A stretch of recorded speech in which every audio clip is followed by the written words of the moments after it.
What's up, everyone, and welcome into the Week 9 Waiver Wire Q&A. I'm your host, Simon, here with my co-host, as always, JJ Zachariason. What's up, JJ? JJ, I cannot hear you right now, but that is all good, my man.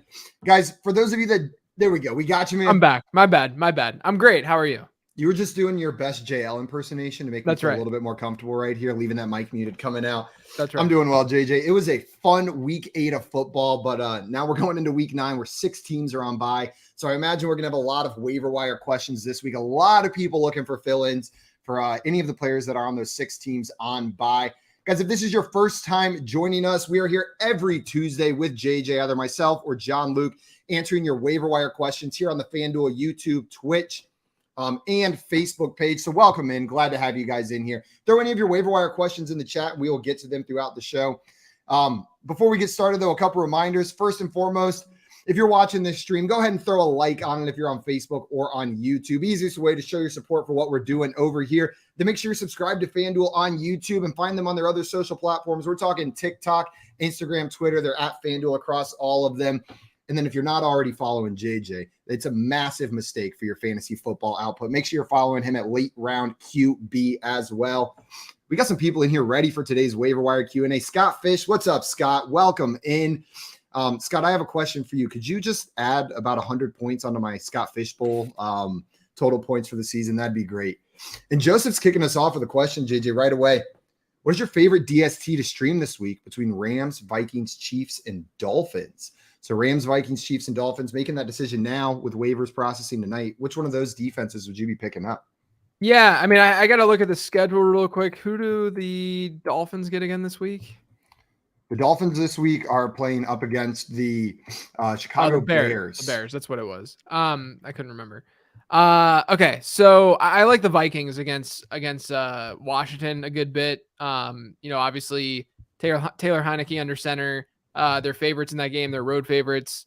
I'd probably lean that way. I don't think the Dolphins are a bad move. The Chiefs, I think, are a good play as 12.5 point favorites over on FanDuel Sportsbook. And then the Rams, I would say are probably the play that I wouldn't go with because the Buccaneers can turn things on. I mean, it can happen quickly. I know it hasn't happened, but it still can happen quickly. I'm probably going to go with the Vikings here. I haven't done my rankings yet, though. So that's subject to change, but the Vikings are probably my lean. I don't mind the Vikings. I'm probably leaning the Chiefs here. I like this Chiefs matchup this week. And then what I like about the Chiefs as well is if you're streaming defenses, they got the Jaguars the following week. So you can just roll the Chiefs out 2 weeks in a row. You're good to go. Guys, we're going to prioritize waiver wire questions here, especially with the bipocalypse going on. So if you have waiver wire questions, throw them in there, but we will answer other questions as well. We got JL in here saying classic JL move from JJ, leaving the mic muted at the beginning. But Larry David in the chat wanted to know better tight end to pick up to replace Kittle this week. Isaiah Likely, Evan Ingram, or Foster Moreau in full PPR. So I think that Evan Ingram's the play. I mean, if you have looked at his last month, basically his last 4 games, he's hit a 22% target share per game over his last 4. He's been a top 9 tight end in weekly PPR scoring in 3 of those 4 games. They get a great matchup this week against Vegas, who is the 10th best matchup. I calculate adjusted fantasy points allowed to each position, which basically takes how many fantasy points allowed a team gives up. And it adjusts that for who they face, so strength of opponent. And Evan Ingram gets a top 10 opponent. So I think all that combined, I mean, we got to be realistic. He's seeing a lot of volume. He's seeing work in his offense, and he's producing. So I think Evan Ingram's the play. Yeah, I'm 100% with you. Evan Ingram, and he's a guy that, honestly, I'm a little bit surprised that he's still out there on a bunch of waiver wires because he should be an every week starter at tight end. We always talk about the tight end glob, and after those top guys, there's just you're praying for a touchdown or 5 targets, right? Like that's what you're praying for. Ingram's removed himself from that glob for me. Yeah. Him and then David Njoku before the injury were 2 of the guys that really separated themselves. So if you can pick up Ingram, I don't mind the play, Larry. We've got a question in here from Hardik, wants to know, after dropping Romeo Doubs to pick up Christian Watson this week, would you try and pick up Doubs with the Watson injury or stick with Watson? He notes this is a keeper league. So what are you doing with these 2 rookie wide receivers for the Packers? Yeah, look, I mean, with rookie wideouts, you're going to see a lot of inconsistency, and we've seen that with Romeo Doubs this year. He looked good this past week. I mean, he made some really big plays, and he made up for the week prior. Christian Watson obviously can't stay on the field. He had that, I think it ended up being a concussion. So I'm probably going to just go with Romeo Doubs. He's the one who's available. He's the one who's been able to get reps. I think Christian Watson's just more of like a stash, if you can, type of player who has some upside given his athleticism. But I'm going to go with Romeo Doubs out of these two. He's the one who's been seeing, consistent target shares in the offense because he's been available. And I want to take a trip down narrative street for a second here, but it's all about Aaron Rodgers trusting his wide receivers, right? If he doesn't trust a receiver, he's not going to chuck the ball up to him. He threw up a ball into double coverage in the end zone for Romeo Doubs. Romeo Doubs had no right catching it, and he came down with it for the score. Yeah. I think that went a long way with Aaron Rodgers, and hopefully we see him kind of step up and gain a little bit more of that trust. But I'm with you. It's Doubs in this case. Josh Logan in here wanted to know, with Bateman out, do we like Devin Duvernay? So what's the heat check on Devin Duvernay, JJ?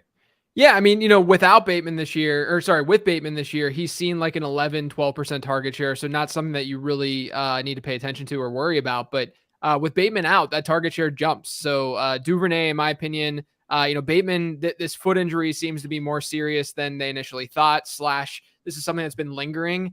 It could be a situation where we just like don't even, I'm not going to say, I'm just speculating here, but we could just like not see him anymore this year. I mean, this is just the way that things have trended with Bateman. So Duvernay becomes the de facto sort of number one wideout for them. Isaiah Likely gets probably somewhat of a boost. I'm sure they're going to get creative to get him more looks in that offense. They have James Prochet as well, but I think Duvernay would be the top ad. I didn't mention him on my podcast this week because he is out there, or he is rostered in more than 50% of Yahoo leagues. So I usually use that as like a semi cutoff, usually like 40%. But yeah, Duvernay should be added. Yeah, I mean, and you mentioned it, just because he's rostered in 50%, that means 50% of your leagues out there, he's still going to be sitting on the waiver wire, worth a pickup. Mm-hmm. I'm with you. Devin Duvernay, maybe temper your expectations. Don't expect a Bateman outing from Devin Duvernay in that offense, but he's still going to be good. We had a question in here from a follow-up on the Romeo Doubs question. Wanted to know, is he an add and play with the Lions up next, or does it depend on if Lazard plays? So we're talking about picking up Doubs maybe over Watson, but is he someone you're plugging into your lineups with confidence this week? I mean, it depends on who you're plugging him into your lineup for, of course. I mean, if you're in a deeper league, sure. It's not a horrible matchup. It just depends on who you'd be playing him over. I think he's probably gonna be like a wide receiver 3 to 4 this week, more than likely. I'm with you. If you've got lots of buys, he is a guy that you can pick up off the waiver wire and just play, though. That's how I'm viewing it for Mr. Romeo Doubs. In here, Logan wanted to know, or Josh Logan wanted to know, which backups are you stashing? So on the waiver wire this week, it's a busy week for waiver wire, but maybe someone gets ahead by stashing a backup. He listed 3, Burita, Hasty, and P. Ryan. Are you stashing any of these guys, JJ? I mean, if you want to, I would say that Burita is probably not one that you want to go after this week because the Giants are on bye, and so there's not going to be any injuries, so there's really no reason to hold on to him through that week. Hasty, I do think is the handcuff to Travis Etienne, but will he be that viable if Travis Etienne gets hurt? I don't know. P. Ryan, another guy who probably is the most valuable of these 3, so I think that adding him is fine. But you can go down the line for all these teams. If someone like Jalen Warren's out there, he's just naturally seeing more work. Obviously, Rashad White, if someone like that's out there, Alexander Madison, those are more of the high-end ones versus these guys. But generally speaking, I'm just looking for backup running backs who would see, maybe not all of the work that the starter would see, but maybe like 70, 80% of it in good offenses. So P. Ryan would be one who is at least has that going for him, and he would see the pass-catching work at the very least, plus more early down work if something were to happen to Joe Mixon, knock on wood.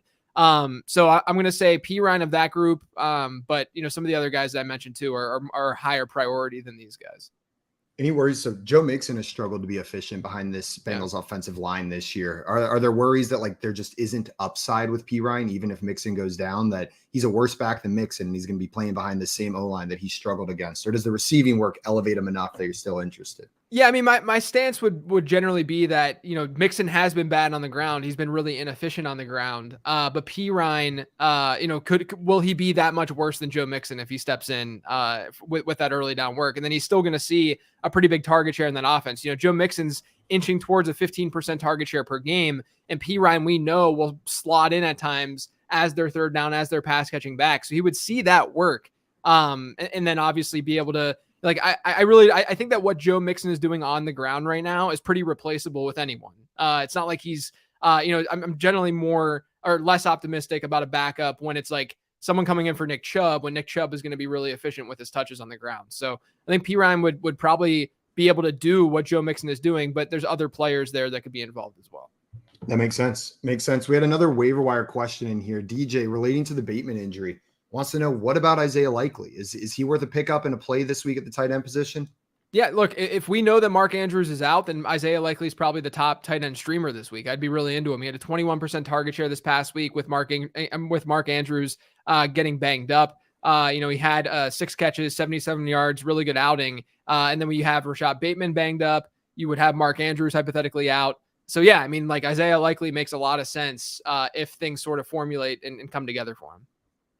We had a couple questions in here about George Pickens with the Chase Claypool news. He's going to the Bears.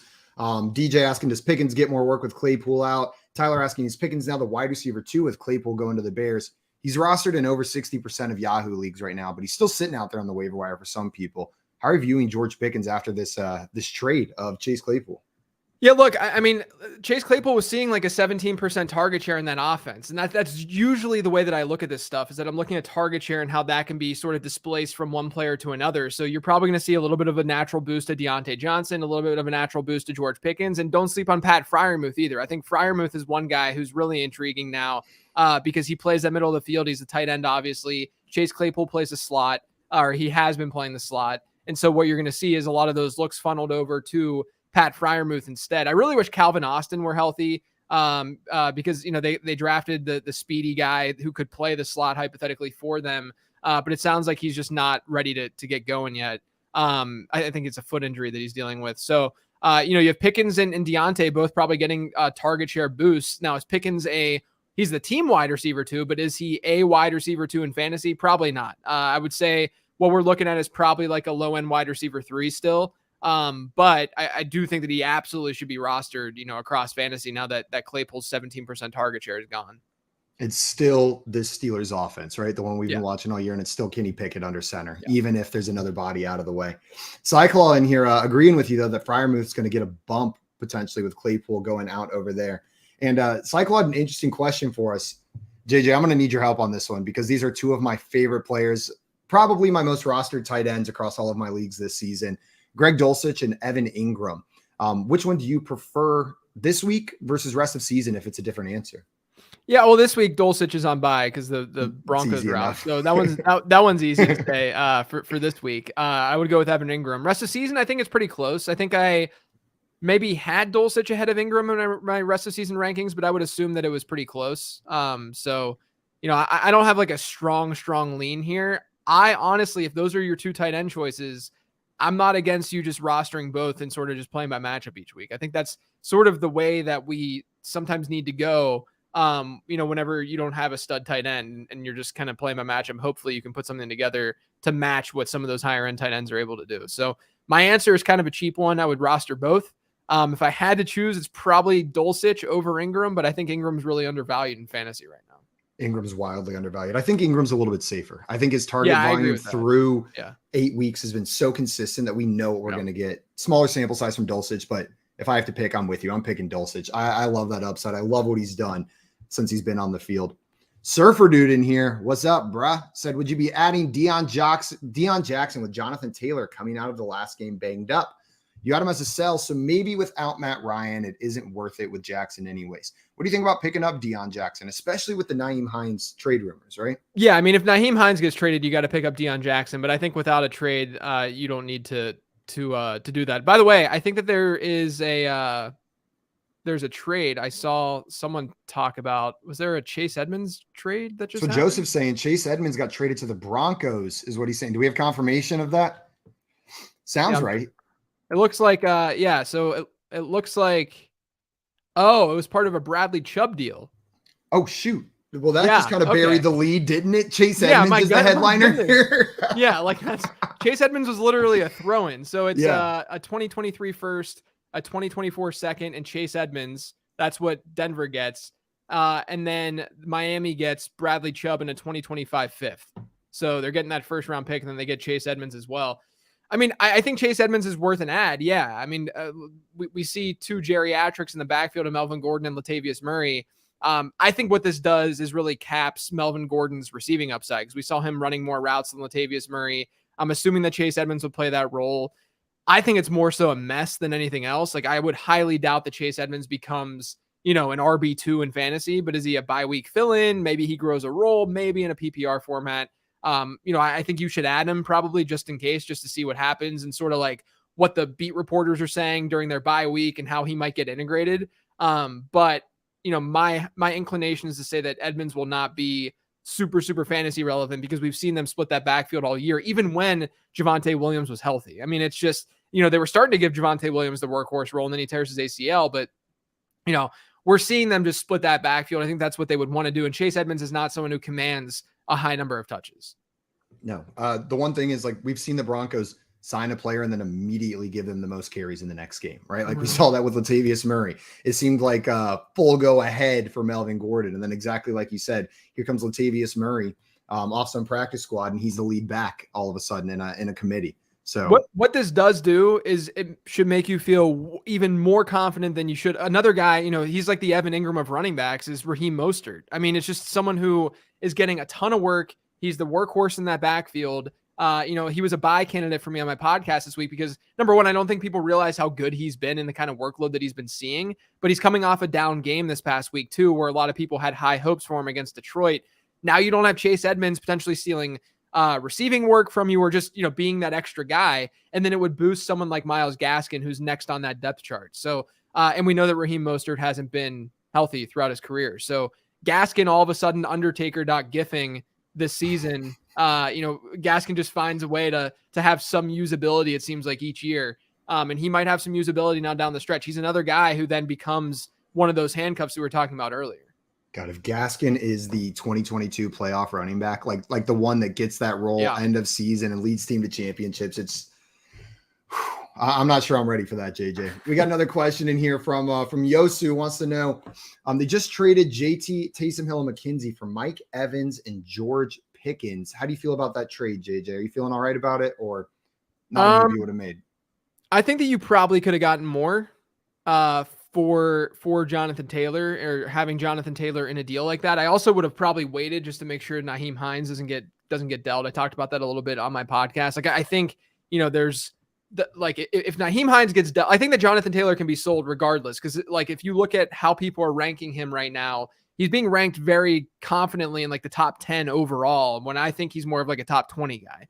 And so I understand wanting to get rid of Jonathan Taylor here. Mike Evans, decent piece, obviously. Like, he's not that much further down my rankings list, but I think the market probably likes Jonathan Taylor a little bit more than this, is basically how I feel about it. I don't think it's like this like horrifically miserable trade, especially if Pickens sees an uptick in target share without Claypool. But I do think that you could have gotten more with Jonathan Taylor in the deal.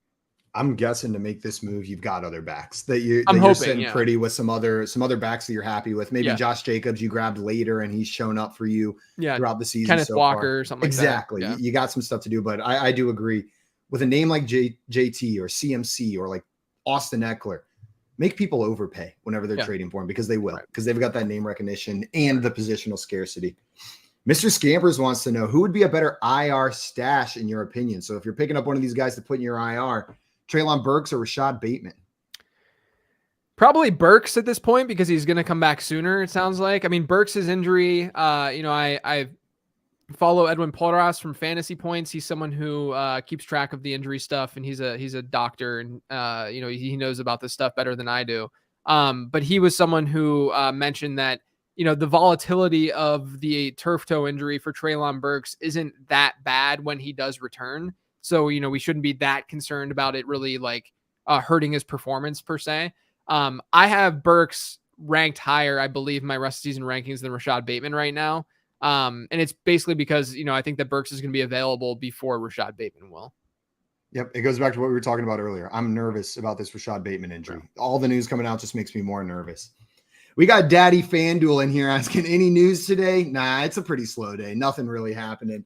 But with the nothing that's happening, we did see another big move, a tight end moving teams. TJ Hawkinson leaving the Detroit Lions, getting traded to the Minnesota Vikings. So, JJ, how do you see this target share breaking down in Detroit now with one of their main targets leaving? Yeah, so they have Mitchell and Brock Wright as their tight ends who are going to be elevated. Wright's been the one, I think Brock Wright is who it is. He's been the one who has seen any routes basically this season. So, I think that he's probably like the immediate guy who would see the biggest jump because he's going from nothing to something. With that being said, I think that the biggest winner is probably Amon-Ra St. Brown. I mean, Amon-Ra St. Brown plays the slot. Hawkinson obviously lines up there. We've seen ARSB just get peppered with looks. Especially without TJ Hawkinson, like we saw last year.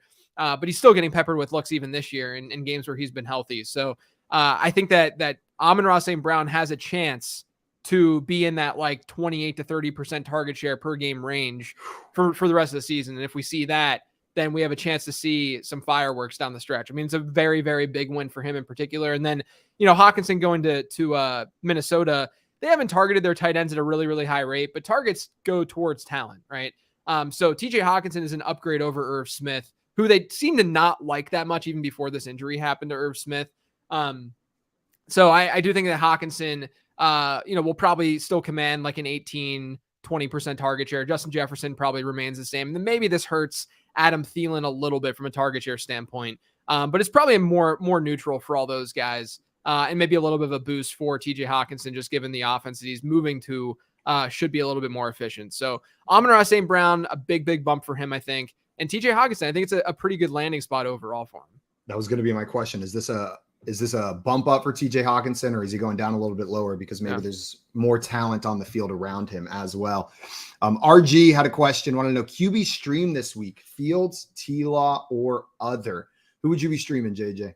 Justin Fields needs to be rostered in fantasy football, everyone. I mean, it's wild to me that people have this anchoring bias with Justin Fields after what he did the first month of the season. The last 4 weeks, he's been a QB1 in fantasy football. He's actually ranked as a top 12 quarterback in each of his last 4 games. He's run the ball more. He's run it 2 more times per game over his last 4 versus his first 4. And he's averaging 33 more rushing yards per game over his last 4 versus his first 4. Justin Fields has a great schedule over his next 3 games. You need to be adding him and you need to be starting him. He's a QB1 right now in fantasy football. And now he gets Chase Claypool, which, say what you want about that trade, probably not the best deal for the Bears, but you get another weapon for Justin Fields, a guy who can stretch the field, a guy who can really do a lot. I think it's good news overall for Fields. Yeah, I'm with you. It's Fields. I've been beating this drum. Like, people are ignoring what he's done because the Bears offense was so bad at the beginning of the season. But you're right. He's had 60 rushing yards in like 3 of his last 4 games. And not only has he been a QB1 that many times, he's been a top 5 QB 2 of the past 3 weeks, depending on 4-point or 6-point passing touchdown. But he's killing it right now. And I think people are shocked when they go pull up those leaders lists and they see Justin Fields sitting there at like number 10. Doesn't seem like he should be up there, but he's been absolutely killing it. Another quarterback question, but this one from Cyclone, a little bit more about maybe a player on the decline instead of a player on the up. He wants to know, is Tom Brady droppable? Should I pick up like a Marcus Mariota for him? So what are you doing with Tom Brady? It's been very disappointing for fantasy so far this year. I still think Brady's like a low-end QB1. Like you can maybe put like a Cousins ahead of him now with the Hawkinson move and stuff like that. But Mariota is still pretty tough to trust in that offense. That's going to lean run heavy. That means their touchdowns are going to lean run heavy as well. So I would much rather have Tom Brady than Marcus Mariota and just hope that they can kind of get their what together, because clearly things aren't clicking fully right now. But it's Tom Brady. Things can turn around fast with an offense when you have Chris Godwin and Mike Evans and that backfield pairing of Fournette and Rashad White. If Justin Fields is sitting there on the waiver wire and you've got Tom Brady as your starting quarterback, are you picking up and starting Justin Fields over him, or are you leaving Tom Brady and continuing to roll with him? I think I'm cool with rostering. Like, this is one of those years where it's fine to roster multiple tight ends, roster multiple quarterbacks. Fields, I think, has more upside than Tom Brady for sure. If you want to, especially, just going into this week, I would play Justin Fields over Tom Brady. I think people need to recognize I've been talking about this for a few weeks now with Justin Fields, but we do need to recognize just how important rushing is to the quarterback position in fantasy football. Justin Fields, averaging, 60 yards, rushing yards per game, what have you. That's a touchdown and a half in a standard scoring league. And Tom Brady's not even guaranteed to get 2 or 3 touchdowns in a game. So you're getting a massive, massive boost with Fields, and they're letting him loose a little bit more. And then again, they're adding Chase Claypool to this offense. So I'm optimistic about Fields, especially the next few weeks, because they have an easy schedule. So I'd probably take him over Brady but I'd like to roster both. Brady's a safer option, of course, but I'd like to sort of roster both. Yeah. And I was looking at the Bears schedule earlier this week, JJ, because like you said, he's got an awesome schedule coming up, but in weeks 16 and 17, you might want to have another quarterback ready for those fantasy football playoffs. He's got the Eagles and the Bills in those 2 weeks. So maybe don't drop Tom Brady. It could not be worse for him in the fantasy football playoffs. So maybe ride him to the championship and then put someone else in there to start for you. Born to Laugh wants to know, is it safe to drop Robert Woods for Marquez Valdez Scantling? I mean, I actually have MVS one spot ahead of Robert Woods right now in my rest of season rankings. So sure. I mean, it's just neither of these guys are going to do it for me. So it's really, which guy do you like more? Which number do you like more? Honestly, like like you could go a lot of directions. I'd probably lean MVS just because the offense he's in. That's why I have him one spot ahead of Woods, but neither of them are really going to do it for me. Does Kadarius Toney's addition to this team affect how you're viewing MVS at all rest of season? Maybe a little bit. I think the Toney thing is a longer term thing than maybe a 2022 thing. With that being said, it's very possible that they get things to work right away, but I think it's likely more of a longer term thing, and Toney just kind of being a gadget player for them this year. But I'm hoping, I like Toney. I hope that's not the case. He's one of those guys where every time he touches the ball, you're like, why isn't he doing this more? Yeah. So hopefully we get a little bit more of that with the Chiefs. Larry wanted to know London. So Drake London was dropped in a league that he's in. Is he still an ad for you, or is this Falcons 1940s passing offense not worth investing in? I mean, I think Drake London should be rostered. But he's one of those guys that you're probably not going to want to start. You just have to sort of wait and see if this Atlanta offense changes. The unfortunate part is they have a really easy schedule, but maybe they switch the quarterback position up. Maybe Desmond Ridder eventually gets some looks. The problem is that the Falcons are winning. They're playing fine. And so, because of that, I don't think anything's really going to change. So, if you're in a shallow league or something, then you can leave Drake London on the waiver wire. But if you're in a 12-team league or more, Drake London should be rostered still. Yeah, I'm seeing this in here. Jeff Wilson to Miami from multiple people over there. Jeff Wilson to Miami. Does that affect anything we said about the running backs there earlier? Raheem Mostert, Myles Gaskin, Salin Ahmed? Yeah, it does a lot. That changes a lot. But by the way, it's just like Miami's just become San Francisco East, right? Because they have the coaching staff shifts over there, and then you get the running backs and stuff.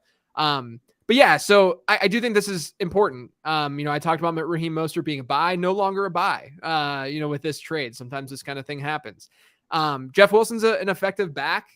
He's someone who probably will get run, and I'm kind of envisioning sort of like a 55 to 60, 40, 45 type split between Raheem Mostert and Jeff Wilson. Now, this is bad for Raheem Mostert. I mean, it's definitely not a good thing overall for Mostert if they're going out actively trading for a guy like Wilson. So, this is not great news. This is also just all these moves are just ruining my spreadsheets too. All on a Tuesday, right? They didn't even stagger them over the week before this. Just going to make you do all that work in one day. Daryl had an important question. Wanted to know, JJ, do you put honey in your chamomile tea? I do not. I only drink it plain. I'm a weirdo, and I drink more chamomile tea than anyone on this side of the Mississippi. I mean, I drink a lot of chamomile tea. It's amazing that I don't fall asleep during these live streams because it's supposed to be. It's just a very calming and soothing thing to drink, and I like doing it when I'm talking to people like you, where I can just chill out, hang out, get some good vibes going, talk fantasy football while I just sip on my chamomile tea. I gotta fire up some chamomile next time, JJ. Get in the same place as you. Before we go, one more question from Jay in here. He said, should I drop James Conner for Justin Fields? So if he needs a quarterback, do you think James Conner is a droppable player right now? No, you got to wait. You waited this long with this injury. You got to hold James Conner because we know that the upside's at least there. Absolutely. I'm with you. You can't drop a guy that's potentially going to be a starting running back whenever he comes back. That it's his job, right? It's his job to have as soon as he comes back into this offense. Everyone, thank you so much for joining us this Tuesday for our waiver wire Q&A. We will be back next Tuesday, same time, 2:30 p.m. Eastern time to answer more of your questions. A reminder before we go, if you're not already following our friend JJ on Twitter, go and follow him right now at Late Round QB. He's the man with the numbers, the data, and the advice to help you win your fantasy football leagues. It's right there below his handsome face on the screen. We'll be back next week, but until then, we're out of here. JJ, always fun, my man. Thanks so much. You too, man. Thanks. We'll see you guys later.